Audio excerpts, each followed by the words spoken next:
پلازمینه کابل چې د نظم او قانون پلي کولو محور ګڼل کیږي.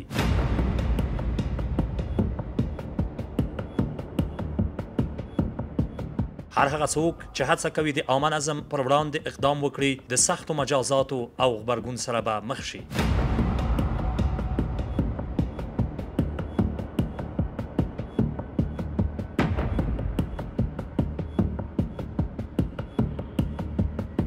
د کورنیو چارو وزارت د نشهیي توکو پر وړاندې د مبارزې معینیت د کشف او تخنیکي تدقیق ریاست د خاص جرمونو مدیریت او ورسره ځانګړي عملیاتي قطعي منصوبینو یو ځل بیا ثابته کړه چې هیڅ ډول جرمي کړنې د قانون له منګولو څخه خلاصون نه لري.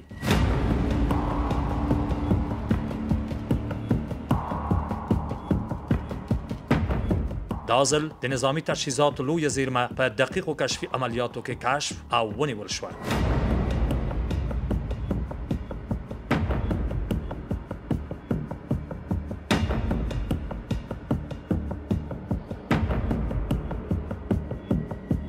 په کابل ښار شپږمه ناحیه کې د نشهیي توکو پر وړاندې د مبارزې معینیت د کشف او تخنیک تدقیق ریاست اړوند د خاص جرمونو مدیریت او ورسره د ځانګړي عملیاتي قطعي منصوبینو لخوا یو لړ مهم عملیات ترسره شول.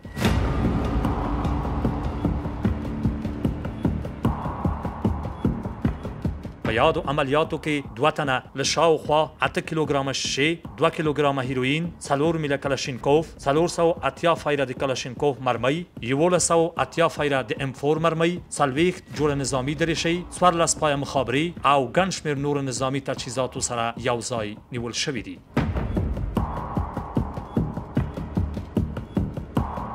نیول شویو کسانو غوښتل چې یاد نشهیي توکي قاچاق او وپلوري او د نظامی تجهیزاتو څخه په ناوړه توګه استفاده وکړي. نیول شوي کسان به له څېړنو وروسته عدلي او قضایي ارګانونو ته وسپارل شي. یادو عملیاتو په ډاګه کړه چې نشهیي توکي غیر قانوني وسلې او جرمي کړۍ به د قانون او عدالت له منګلو څخه خلاصون نه لري.